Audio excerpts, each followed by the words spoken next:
Content warning. The following video contains material that may be harmful or traumatizing to some audiences. Viewer discretion is advised.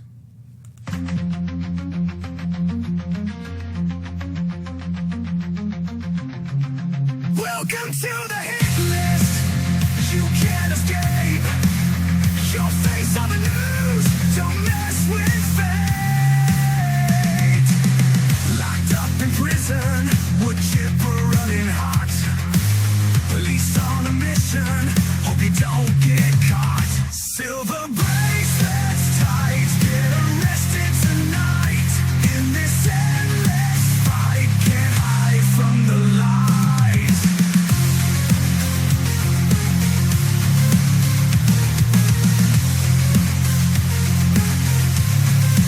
Lies and deception, caught in the storm. Future in question, nowhere left to run. Silver bracelets tight, get arrested tonight. In this endless fight, can't hide from the light. The choices you made, heading one way.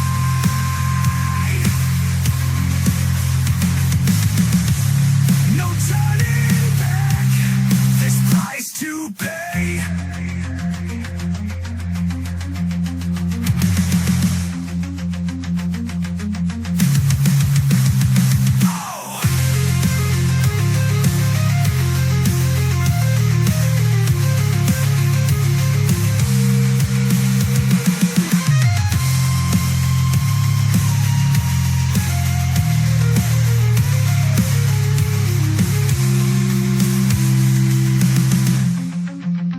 Lies and deception, caught in the storm.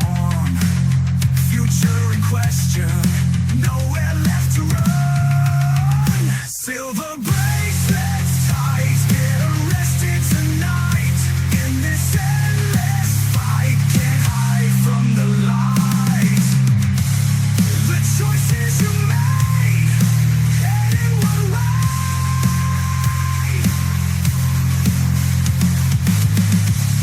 No turning back, this price to pay.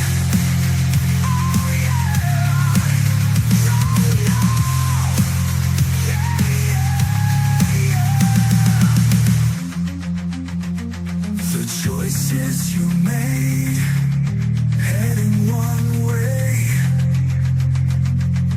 No turning back, this price to pay. Oh. Whoa, yeah. Yeah, yeah, yeah.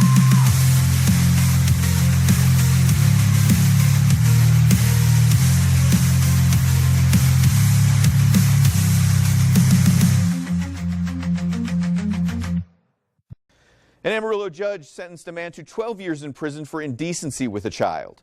A trial took place last week in the case against Bryce Tolson. The victim took the stand, and her testimony was supported by the Amarillo Police Department's Special Victims Unit investigation, an examination done by a sexual assault nurse, cooperation with Child Protective Investigations, and an interview at the Bridges Children's Advocacy Center. The jury ultimately found Tolson guilty and sentenced him to 12 years in prison. He will have to register as a sex offender for the rest of his life when released from prison. Tonight we have a follow-up for you to a story we first brought you yesterday. A Fairfield County man is now sentenced to 50 years in prison after being found guilty of 9 sex-related offenses. Officials say cases like this are increasing, especially involving children. 10 TV's Lacey Crisp shows how local leaders are working to protect victims and seek justice. The Harcum House helped 400 kids last year who experienced some type of sexual abuse. The executive director tells me they expect to break that record this year. Part of that is new avenues of abuse. You know, the internet is an evolving monster in that capacity, but the reality is most of these crimes never come forward. Most victims never come forward. Cody Tatum is the executive director of the Harcum House Child Advocacy Center. They support children with services and counseling after the child has been sexually abused. They also do forensic interviews with the child to help law enforcement and prosecutors get justice for that child to prevent further abuse. Almost always there's some relationship, and sometimes a very close relationship between abuser and the child. And so you're talking about how do we protect this child while also gathering evidence. Fairfield County Prosecutor Kyle Witt says these type of cases are hard to prosecute. Unlike most crimes, they have to be able to prove a crime happened, then find evidence to get a guilty sentence, all while protecting the children involved, making sure they feel safe to talk to an adult. And I think there's a great deal, understandably, of fear of, am I going to be believed? What is going to be the fallout? You know, are people at school going to find out about this? They say these types of crimes aren't always preventable. Fairfield County Sheriff Alex Lape says the best prevention is to be an active parent. We put the onus a lot of times on the child.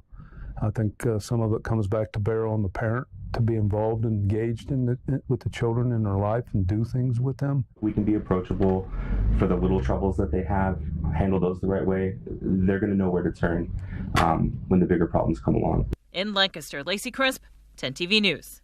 Tonight, a Lexington County man facing sexual abuse material charges, 49-year-old Roy West. He was arrested after investigators got a tip from the National Center for Missing and Exploited Children. Investigators say West possessed and distributed the illegal material. He now faces 2 felony counts of sexual exploitation of a minor. If convicted on both charges, he could face upwards to 20 years in prison. In Spartanburg County, this registered sex offender is now accused of having child sexual abuse material. Alan Smith was arrested today. Deputies say they executed a search warrant at his home where they found hundreds of files of child sexual abuse material. Smith is charged with 10 counts of sexual exploitation of a minor. We'll head over to Indiana. A previously registered sex offender is facing charges after an incident involving a 12-year-old child. The Greene County Sheriff's Office received a report of a missing 12-year-old girl. Her family told police the girl met an older man on the internet and, using Snapchat, made plans for him to pick her up. Police said the girl returned home not too long after the report was filed, but they immediately launched an investigation and tied those messages back to 43-year-old Bernardo Tapia. Police said he picked up the 12-year-old from her home and took her to a motel in Bedford. Tapia was arrested and charged with child molestation and rape. The Greene County Sheriff's Office says the case is under investigation and he could possibly face additional charges there. Tapia is already registered as a sex offender in Santa Clara, California, according to the state's website. He's in the registry in California for sexual battery, lewd, or lascivious acts with a child under the age of 14, as well as attempted distribution of harmful matter depicting a minor sent to the minor via the internet or email, and 1 count of sending, selling, or distributing obscene matter depicting a minor. A Durham County EMS employee is facing dozens of charges of possession of child pornography. 40-year-old Andrew Childs was charged with 93 new counts of possession of child pornography dating back to 2017. It's the 4th time he's been arrested on similar charges this year. In total, he's facing 127 charges. WRAL has reached out to the Durham County EMS to learn Child's employment status and if he was disciplined or fired. We are still waiting for a response. Okay, we've got an update on that case from Greensboro. The chomo in question here, Andrew Eric Childs, the 41-year-old of Apex, North Carolina. He was sentenced to 216 months in prison, followed by 10 years of supervised release for his crimes there. One thing I didn't mention, as well as the child sexual abuse material, he had a production of an Animal Crush video, which he was found to be sexually abusing his dog. Anyways, enjoy your 18 years in prison there, chomo. News update today at noon as we've learned the identity of the man arrested for the death of his 3-year-old son yesterday. Thank you for joining us. I'm Todd Demers. And I'm Zanetta Lowe. The suspect in question is 22-year-old Saul Martinez. He's charged with first-degree murder, aggravated child abuse, abuse of a corpse, and tampering with evidence for the death of Joseph Martinez, whose body was found yesterday morning near the Wolf River Harbor downtown. According to newly obtained court documents, Martinez and another child had been with his father for 3 weeks at a home in Parkway Village. Police say Saul left with Joseph and a suitcase Saturday night. He then returned around 7 yesterday morning without the child, allegedly telling the family the boy was dead and his body was in the Wolf River. Officers took Martinez into custody, and according to the affidavit, he led them to a wooded area near 2nd Street and Plum Avenue, where he showed them the suitcase with his son's body inside. Saul Martinez being held currently without bond at 201 Poplar, currently set to be arraigned in court tomorrow morning. The search showing he has no criminal history in Shelby County, but your news leaders are working to learn more about him and the death of 3-year-old Joseph Martinez. So, of course, we'll share. Tonight, the former director of a now closed daycare on the west side in Hendricks County is sentenced to prison in connection with a child sex crime case. So this is Jennifer Lingbeck. She's entering the courthouse. These images taken just this morning. It's where the judge sentenced her to 6 months in prison and a year of home detention, followed by parole for allegedly dismissing parents' concerns of sexual abuse at Main Street University for Kids in Brownsburg. So she took a plea deal today, accepting 1 count of neglect of a dependent and 1 count of failure to make a report.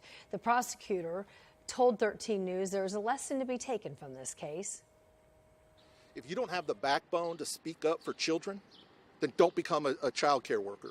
Don't become a worker who is in charge with the care of kids. It's just that simple. Go do something else. Parents accused Lingbeck of dismissing concerns that a former employee, Gabriel Garner, sexually abused children at the daycare. Garner was arrested in 25 on dozens of child sex crimes and charges there. Officials say detectives found more than 130 explicit photos of children on his phone. The owner of the daycare, Nancy Menton, also sentenced. She got 2 years in prison. A former Tamaqua police officer will spend several years in federal prison for exploiting children. This video is from Christopher Cortez's arrest back in 2024. He was sentenced to 27.5 years on Friday. Prosecutors say he used social media while he was a Tamaqua officer to pressure at least one minor into making explicit images and videos. They also say he tried to get child sex abuse material from others and had it when he was arrested. Cortez will also serve 10 years of supervised release after prison. A Southern California man was arrested for the alleged sexual assault of a young child. The suspect was identified as David Dionisio Wolf, a 29-year-old, according to the San Bernardino County Sheriff's Department. On August 7th, deputies began investigating allegations of sexual assault involving a child under the age of 14, and then authorities later discovered the young boy was allegedly sexually assaulted on multiple occasions by Mr. Wolf. Further details, including how the boy knew the suspect, weren't released by the sheriff's office. And on September 24th, Wolf was arrested on charges of lewd and lascivious acts with a child, and he was booked into the High Desert Detention Center with no bond. See ya, Chomo. Now get in there!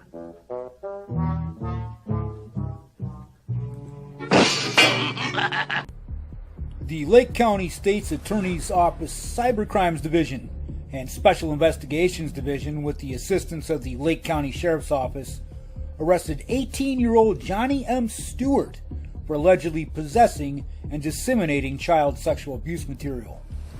Investigators conducted an investigation after receiving a cyber tip that child sexual abuse material was being disseminated from Stewart's residence in the 1500 block of Lincoln Avenue in North Chicago.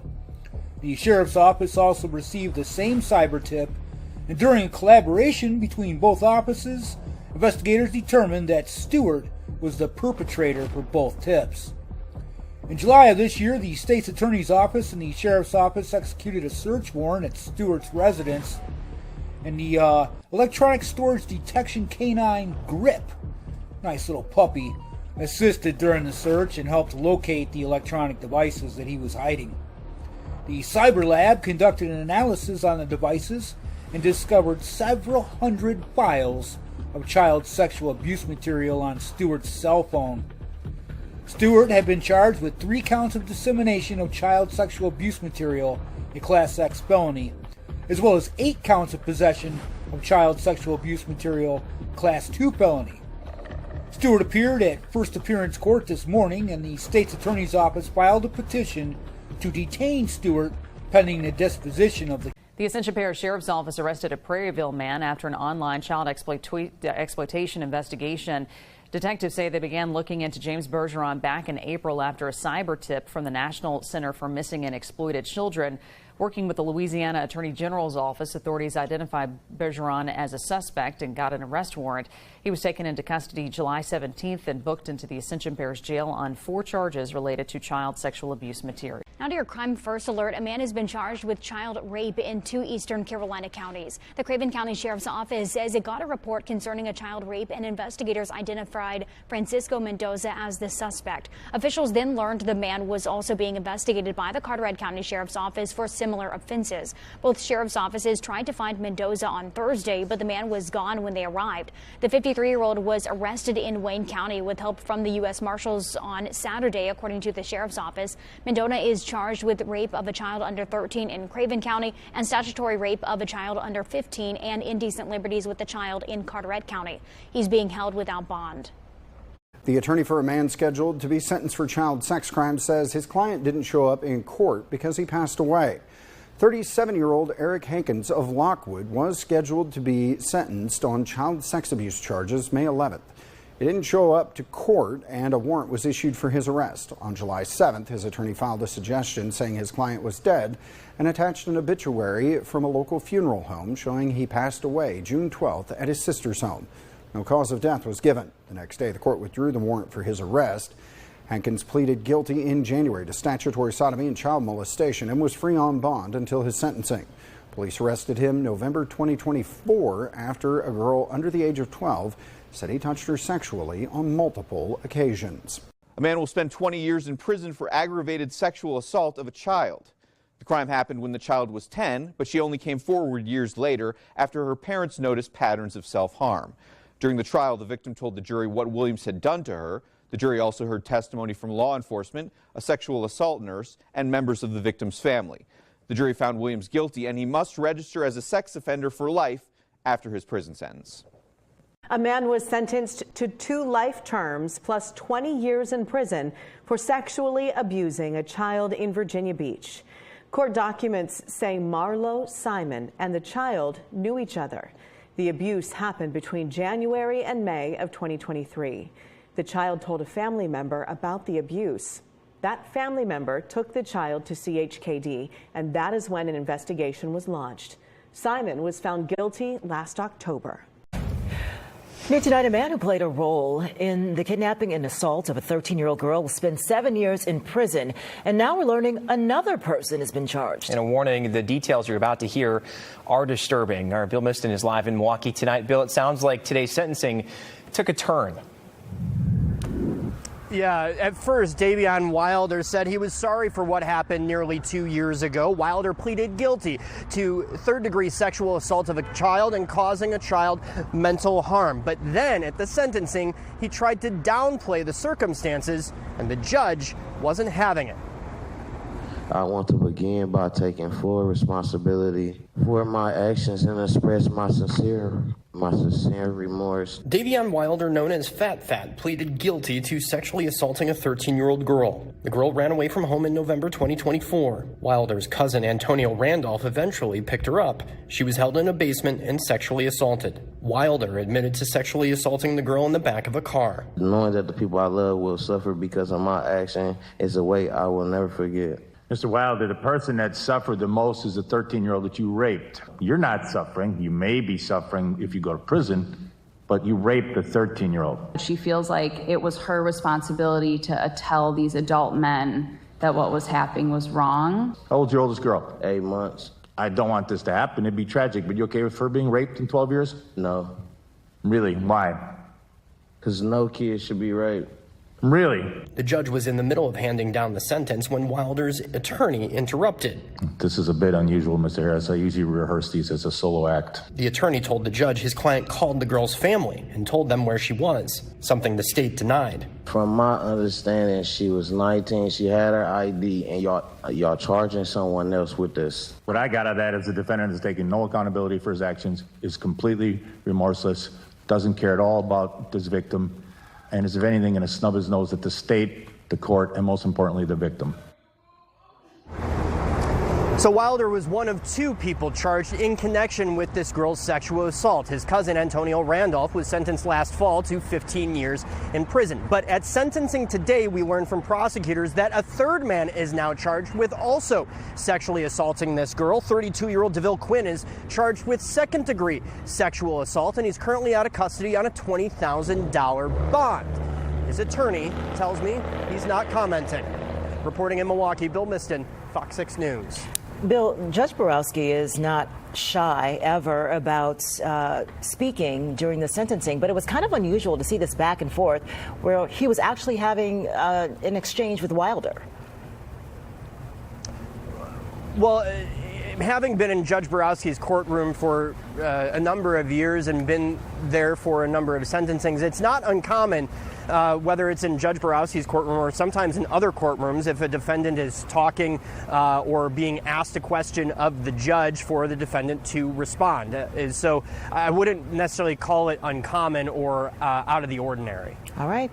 Thank you for setting the record straight. A Massachusetts man has been arrested on child sexual abuse material charges, according to the police. 22-year-old Jefferson Tanamaza of Milford was held on $10,000 bail after his arrest on Wednesday, according to the Milford police statement there. Tanamaza is charged with child sexual abuse material possession and dissemination, and he's scheduled to be arraigned in Milford District Court on Thursday. His arrest follows a month-long investigation by Milford detectives and the Massachusetts State Police Cybercrime Unit Internet Crimes Against Children's Task Force. See ya, Chomo. Let me out of here! Let me out of here! Alright, you talk about Chomo and a half here. It's an Indiana man here who once sent a 12-year-old girl creepy messages after installing a furnace in her family's house. Well, he now is facing up to 19 counts of child exploitation following new allegations. The Fishers Police Department said that Kenneth L. Fox of Brazil was arrested on September 23rd on 19 preliminary counts of child exploitation, which is a level 4 felony. Charges have not been yet officially filed in the case and must be filed by the Vigo County Prosecutor's Office. We know what's going to happen, though. According to the Fishers Police, the Hamilton County Internet Crimes Against Children's Task Force began investigating Fox after a cyber tip.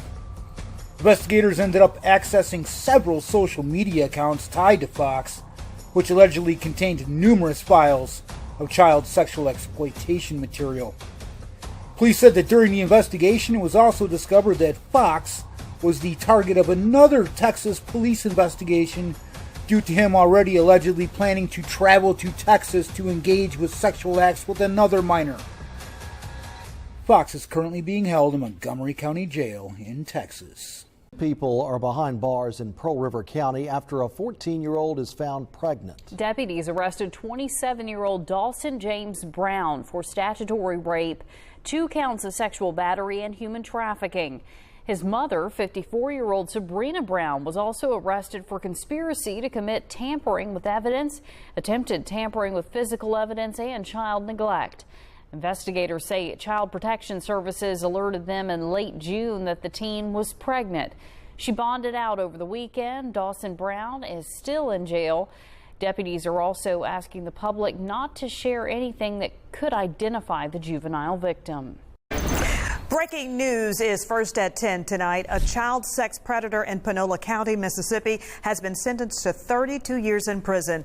Joseph Guidi pleaded guilty to 1 count of fondling and 1 count of sexual battery of a child under the age of 14. Investigators say the charges stem from years of sexual abuse that were revealed by the child. Guidi will have to serve the entire sentence with no parole. The arrest of a man accused of sexually assaulting women and children throughout our region. Investigators are now looking for the public's help in identifying the victims of David Rosa.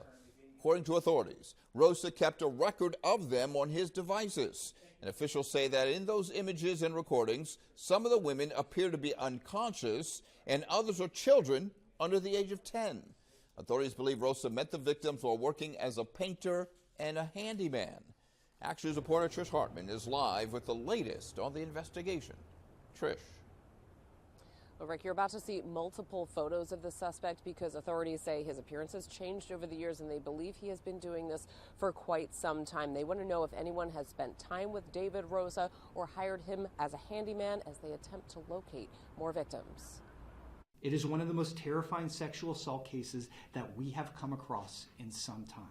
Chester County authorities say David Vincent Rosa sexually assaulted women and children and recorded it. Rosa is in custody facing charges of possessing child porn, sexual assault, and rape. Detectives were alerted to cyber tips in March, and while executing a search warrant at his home in West Whiteland Township, discovered video recordings and images of sexual abuse in 6 Gmail accounts and his cell phone. The adult women appear to be unconscious, and therefore they may not know that they have been victimized. The unidentified children abused by the defendant appear to be under 10 years of age. Many of the victims in the videos and images have not been identified, and they want to speak with anyone who may have had contact with Rosa over the past 10 years, saying he worked as a handyman and painter with prior addresses in Philadelphia, Malvern, Allentown, and Saylorsburg in the Poconos. One of the more disturbing images, this room, which appears to be in a basement, which investigators are trying to locate as part of their investigation. We have some belief, right, that he may not have known his victims very well, that he may have been doing work for people in their houses, asked to stay in those houses for a day or two, and may have cultivated his victims that way. Rosa is being held in the Chester County Prison. I spoke with Rosa's attorney this afternoon, a public defender who declined to comment on the charges. Again, anyone with information is asked to contact the Chester County District Attorney's Office. We're live in West Chester. Trish Hartman, Channel 6 Action News. Rick. All right, Trish, thank you. In the deep dive tonight, there are growing calls for accountability in a Virginia school district. That's right, and we first told you last week about an Albemarle County elementary school employee who was indicted for 11 child sex crimes. Now, as Nick Manock tells us, a bipartisan group of lawmakers are calling for the school district to be investigated. Nick. Yeah, the school system confirmed to 7 News that it knew back in January about these allegations involving a school employee, a school counselor at Hollymead Elementary School, but parents did not find out about these abuse allegations until this summer.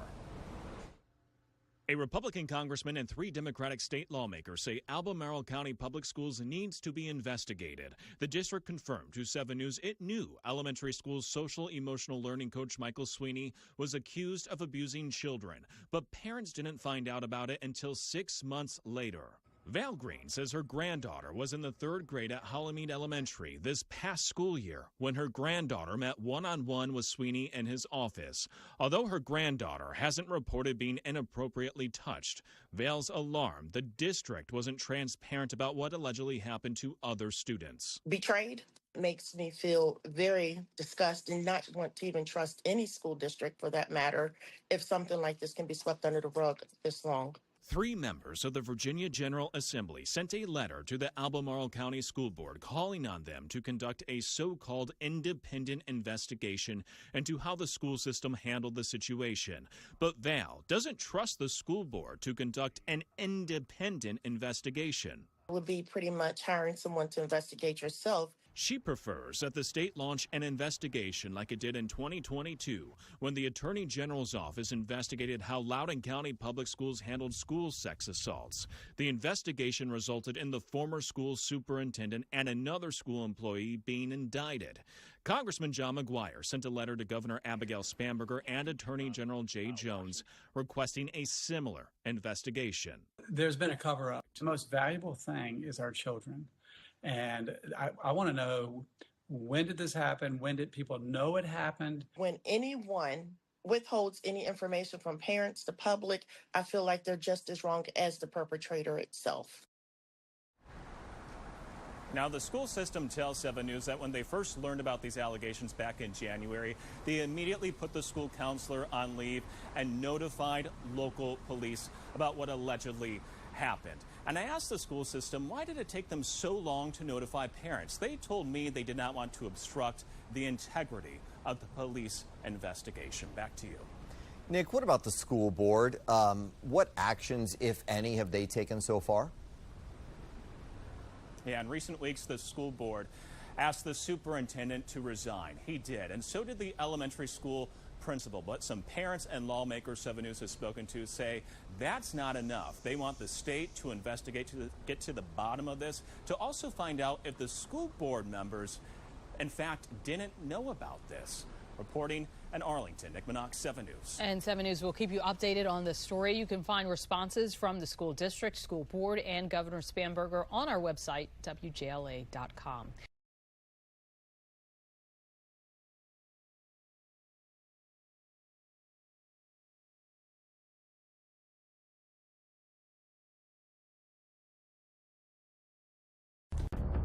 This is Thomas G. Rutledge of Green Lane, Pennsylvania, and he began talking to a child over Snapchat, according to the Bergen County prosecutor Mark Musella. Rutledge was a stranger to the child and engaged in sexually explicit conversations with him. The Teaneck police were tipped off to an incident of luring. An investigation conducted by the Bergen County prosecutor's office identified Rutledge as the suspect. The Department of Homeland Security Investigations, and the Pennsylvania State Police were notified.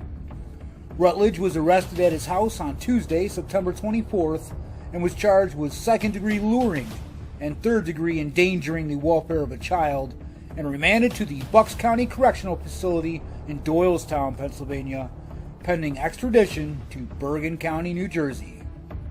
See ya, Chomo. I'm going to give you solitary confinement for 99 years. Well, a former Hardin-Jefferson ISD teacher and coach is behind bars after being arrested in Jefferson County. Investigators say that Derek Pivoteau, he is charged with sexual assault of a child. The Hardin-Jefferson School District says this arrest, it stems from allegations of an inappropriate relationship with a student there at Hardin-Jefferson High School.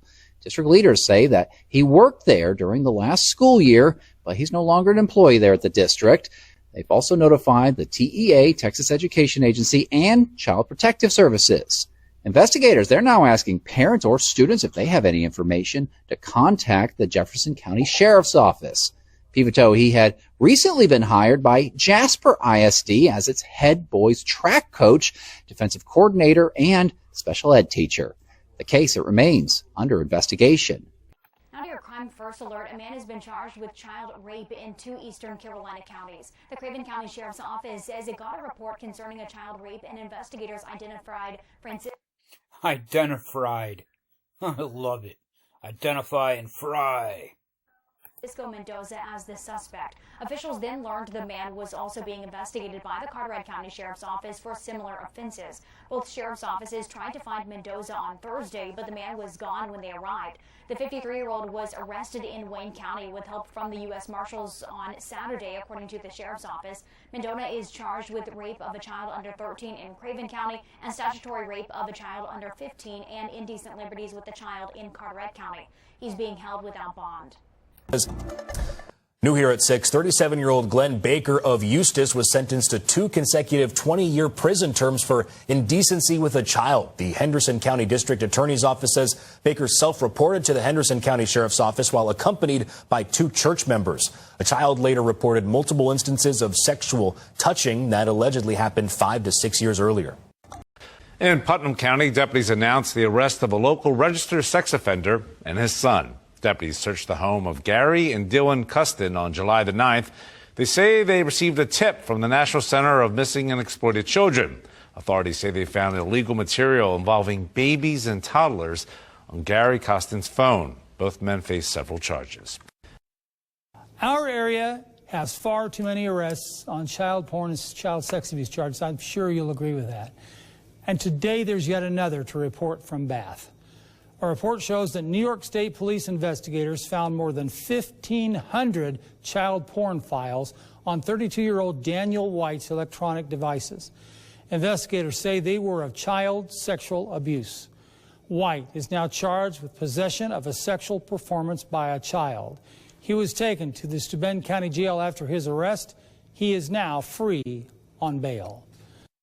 Tonight at Brooke County. Prosecutors say that a man is set to spend 20 to 40 years in prison after pleading guilty to 2 counts of sexual abuse by a custodian. Thank you for joining us for 7 News at 5. I'm Stephen Moore. And I'm Alex Taylor. 59-year-old Brooke County resident William R. Hilty previously pled guilty to the charges back in April. The investigation began in April of 2024 after the sheriff's office received a report from Ruby Memorial Hospital involving the alleged sexual abuse of a 9-year-old child. According to the prosecutor's office, Hilty admitted to police to touching the child inappropriately while the child was in his care. Each count carries a sentence of 10 to 20 years in the West Virginia Division of Corrections. Judge Jason A. Cuomo ordered the sentences to be served consecutively. As part of the sentence, Hilty must register as a lifetime sex offender. After completing his prison sentence, he will also be placed on 50 years of extended supervision. Very disturbing story here. An Owatonna, Minnesota man will spend 3 decades in prison after pleading guilty to producing child sexual abuse material and threatening graphic violence against his victim's family. This is 31-year-old Michael Kurkowski. He already spent 5 months in a Pennsylvania jail back in 21 after being convicted of corruption of a minor and for sexually exploiting a boy there. I mean, come on, 5 months? Of course he's going to do something else again, right? Well, Kurkowski had traveled to Pennsylvania at that time to try and continue a relationship with a boy prior to his arrest and conviction. After his release, Kurkowski was placed on probation and ordered not to contact the victim. Like that's going to happen too. Come on now, we know these kind of people.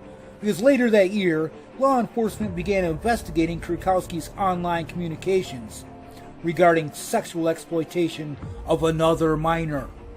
Investigators found several messages from Kurkowski describing in graphic detail his plan to travel to Pennsylvania where he would murder the parents of the first victim, rape his sister, and then kill her in front of the boy.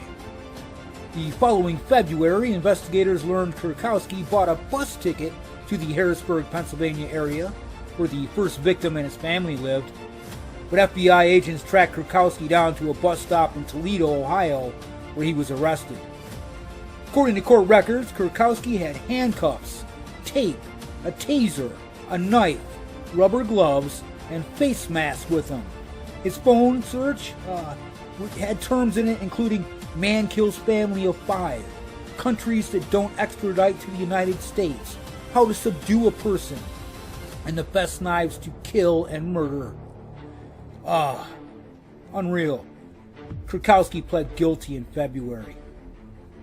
Hope you spend every single day of that 30 years, you chomo.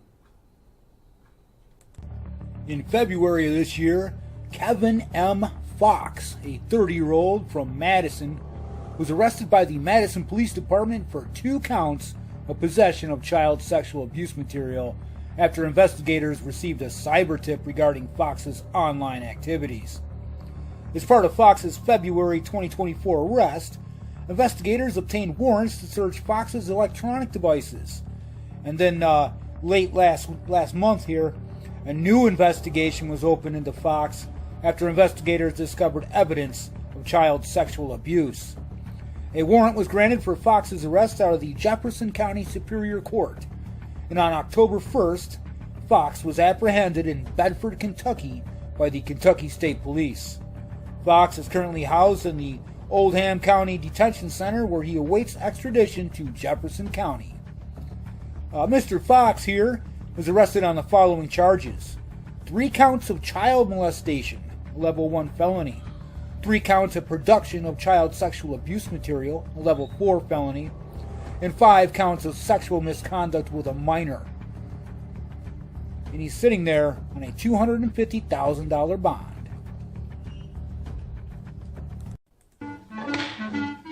My mother told me there'd be days like this.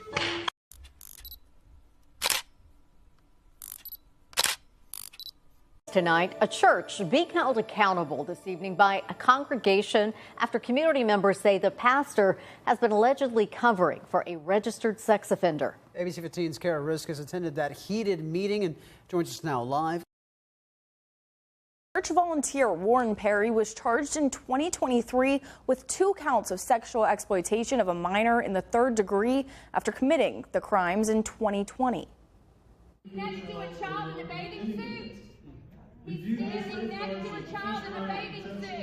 Hell hath no fury like a woman scorned. Hell hath no fury like a mother and a teacher scorned. A congregation angered after finding out registered sex offender Warren Perry had been volunteering at their church and around their children.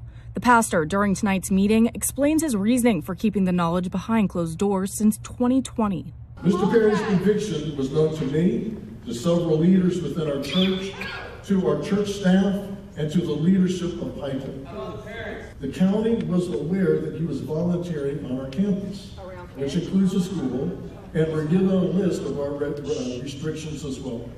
Mr. Perry was never to be alone with a child. As Christians, here are two things that we believe to be true at the same time. We believe that children must be protected. We also believe that every person, even someone who has committed a serious crime, is made in the image of God and should be treated with dignity. I understand. He says once he talked with Perry's probation officer, he was then informed he wasn't complying with his conditions.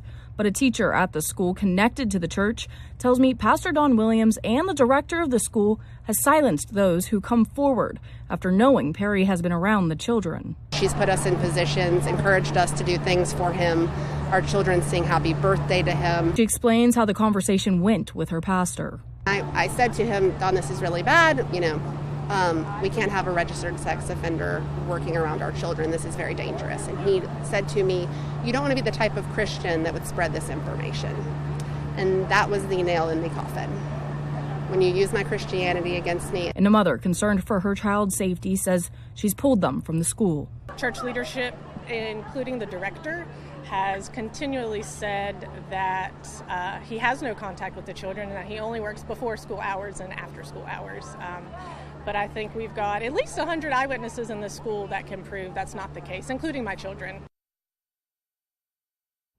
Members are now calling for accountability, telling me they will never come back to what the church they once called home. Live in studio, I'm Kara Riskus, ABC 15 News. A registered sex offender is accused of violating his probation by volunteering at Pawleys Island Community Church, where an elementary school, preschool, and daycare all operate on the same campus. Georgetown County investigators say their investigation into registered sex offender Warren Perry is now focused on more than just his alleged probation violation. They're also trying to determine who knew that he had access to children. But the biggest thing we're working on right now is interviewing teachers, we're interviewing parents, and interviewing church officials, and finding out exactly who knew what, when did they know it, and what kind of exposure did the bad guy in this case have with these children. And some people in the church's congregation and online have asked why the pastor, Don Williams, has not been charged for employing a sex offender. Today, I took that question to 15th Circuit Solicitor Jimmy Richardson. He said a pastor is a mandatory reporter, meaning he would be required to tell police of any abuse happening on his campus, and not doing so would be a crime. However, he wouldn't be required to inform people that a sexual offender is part of the church, and you can't be charged just for hiring someone who is. Simply not telling everybody that a person is on the registry, that is not a crime. There may be some other crime violated, and there definitely could be some civil aspects out there, but there's no requirement for a mandatory reporter to tell everybody, hey, this person's on the registry. We'll continue to follow this investigation as it unfolds. You can always get the latest online and on our mobile app. A Dillon County man has... Well, in Pickens County, a man will serve more than 2 decades in prison for child sex crimes.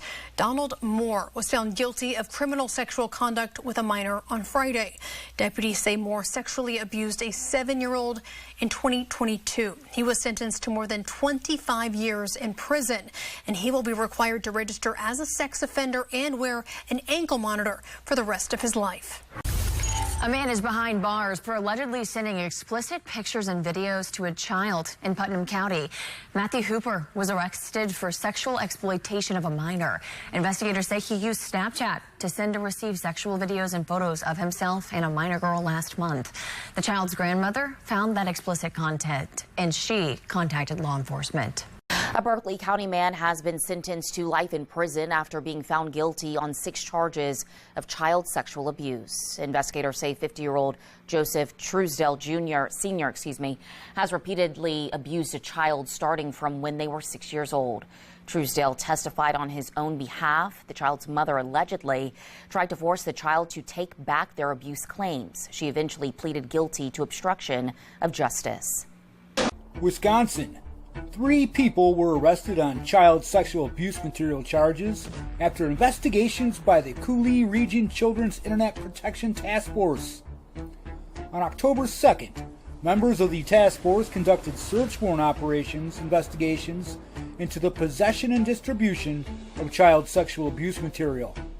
The investigations were the result of cyber tips received from the National Center for Missing and Exploited Children. I'm going to start from the left here. This is 65-year-old David Baltz, and he was arrested by the Onalaska Police Department on a recommended charge of possession of child sexual abuse material. Then center, we've got 44-year-old Jeffrey Laub, and he was arrested by the La Crosse Police Department on a recommended of charges of possession of child sexual abuse material, sexual exploitation of a child, and possession of drug paraphernalia. Then last but not least, over on the right, we have 52-year-old Michael Harrison, and he was arrested also by the La Crosse Police Department on a recommended charge of possession of virtual child pornography. Harrison is listed as a lifetime registrant on the Wisconsin Department of Corrections Sex Offender Registry also. See ya, 3 chomos. I'd like to know what dirty stool pigeon squealed on me.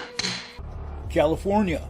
The Porterville Police Department says that 34-year-old Marty Joe Clayton Lester Jr. was arrested after detectives received the tip from the National Center for Missing and Exploited Children. And after an investigation, detectives found evidence that Marty was the one who was uploading and downloading child sexual abuse material. An arrest warrant was issued and detectives performed a search warrant with members of the ICAC task force at Marty's house on Wednesday. They found multiple electronic devices and they're keeping them as evidence. Mr. Marty Lester here was arrested for distribution of child sexual abuse material, possession of child sexual abuse material, and sexual exploitation of a minor. Lester was later booked at the Tulare County South County Detention Facility, where he's being held without bail. New today, a former local legislator is now facing federal child pornography charges. According to court paperwork, federal officials went into Jesse White's home in Mechanicsburg yesterday, finding several files of child sex abuse material on his laptop, including of his own child.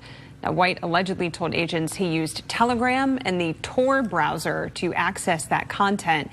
White served as a state rep between 2007 and 2015, representing Washington, Allegheny, and Beaver counties. A former Madison Elementary School teacher has pleaded guilty to producing child pornography in federal court. 59-year-old David Fawcett faces a minimum of 15 years in prison and 5 years of supervised release after communicating with a teenager from Texas over Snapchat. Fawcett taught at Nuestro Mundo Elementary, where he was a REACH program STEM teacher. He was indicted in February of this year and initially pleaded not guilty back in March. He was accused of child sexual exploitation and child pornography possession in Dane County. That case was dismissed because, again, it was moved to federal court. Fawcett will have his sentencing hearing on October 2nd. A man is facing federal child pornography charges following an FBI raid at a home on Grosse Ile.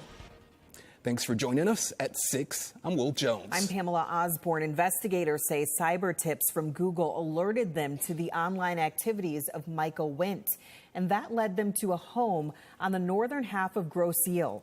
Here's what I was able to find out there today.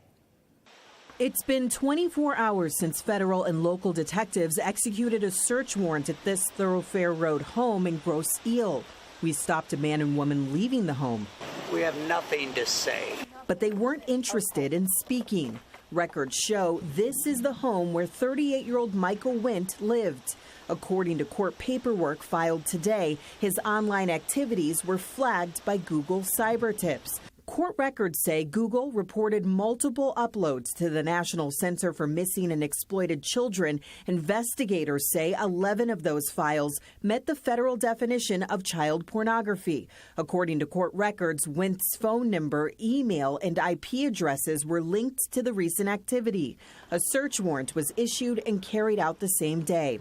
And that's when investigators received information from an individual who said they found several hundred images of child sexual abuse material on Wendt's computer about 2 years earlier, but didn't report it at the time because they were worried about how he would react.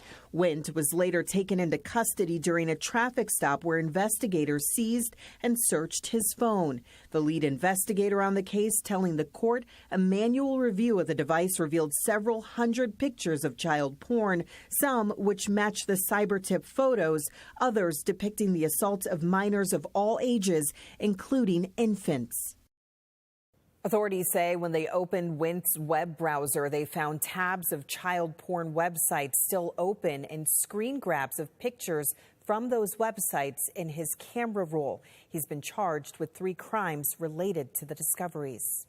AI becomes more powerful. Investigators say it's also making it easier for criminals to create child sexual abuse images. Florida is expanding its laws to avoid misuse, and authorities say they are already making arrests. Ari Odzer explains tonight. Right, ladies. So the case we're talking about is disturbing on many levels, including the fact that according to the arrest report, the suspect was using pictures of children he personally knows to create the offensive images. Possessing one single image of child sexual abuse material is a felony. And as the Child Rescue Coalition points out, new technology makes it much easier to access and create child pornography. It's the same offender. It's the same mentality.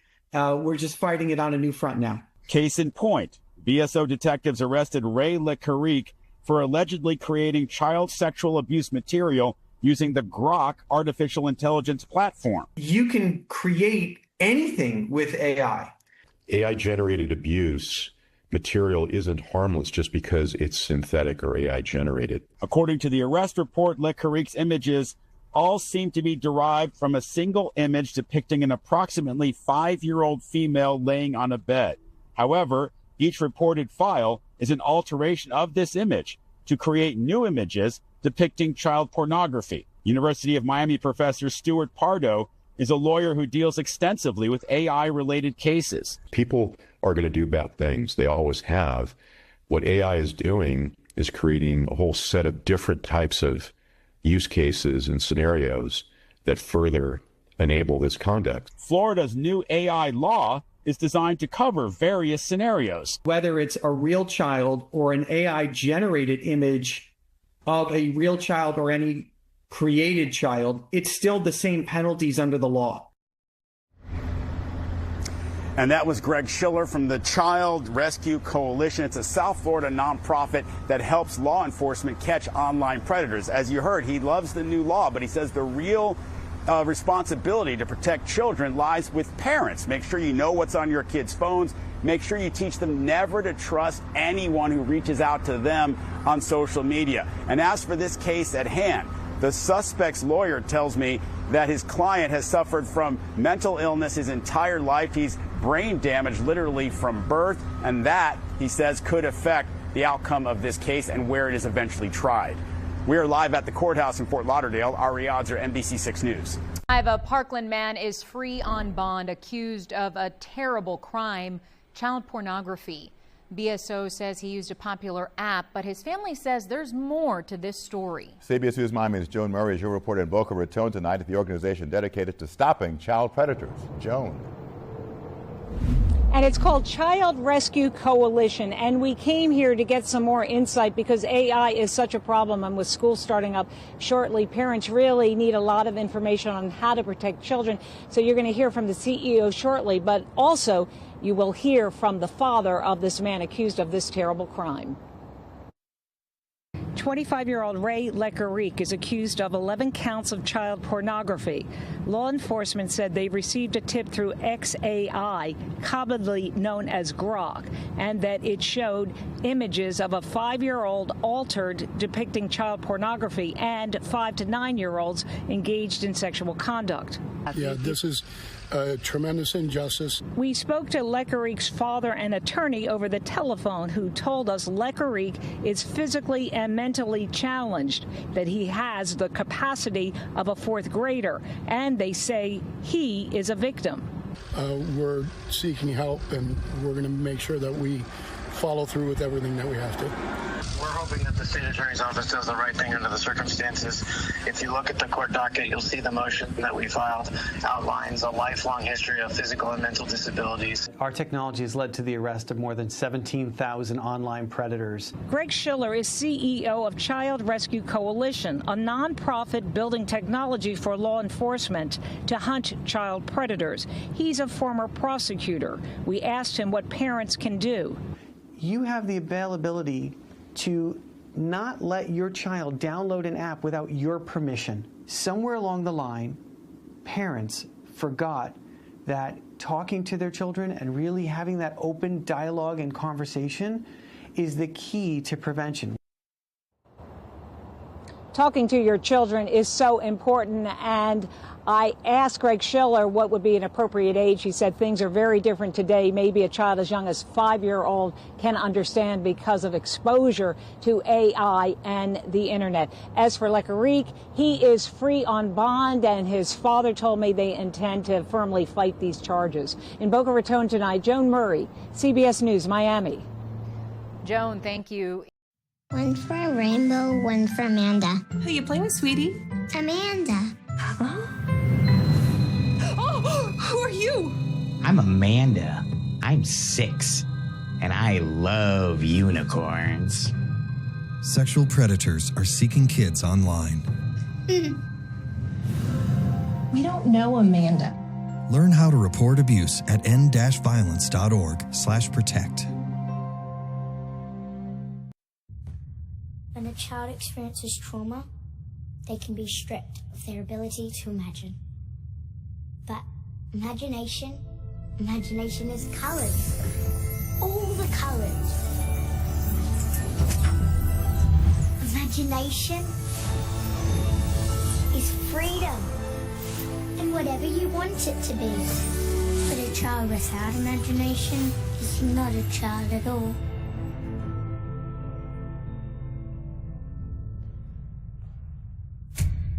Will you help defend our right to imagine?